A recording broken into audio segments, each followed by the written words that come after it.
Hello and welcome to NB Tech. My name is Matthew Bingham, and tonight we're going to actually go over installing Excalidraw. I like this as a nice way of documenting and doing diagrams.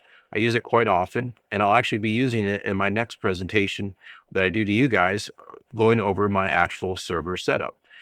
But anyways, let's get into it. Once you are logged into your system, once you're in a containers folder, you're going to do a make directory Excalidraw. And then you're going to change directories into that. Next, you're going to do a nanocompose.yaml, and you're going to paste the config file in there. And we have now pasted that in. Once again, we've got our port at 8092. And then we've also got a little bit of a health check in here as well.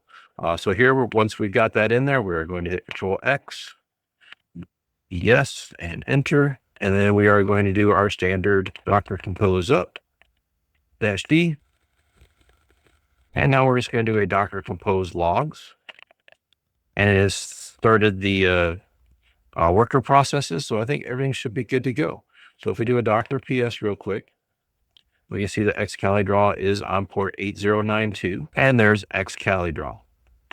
Like I said, I like it. It's pretty easy to use. Here's an example of a Excalidraw with the different infrastructure environments that I have with code management and different layouts.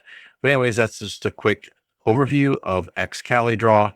It's very powerful. It can be used quite easily and quite nicely. It is a great documentation tool. As you can see, this is one that I created for my YouTube videos and stuff like that. I hope you enjoyed that. If you would, please like and subscribe, and have a great rest of the night.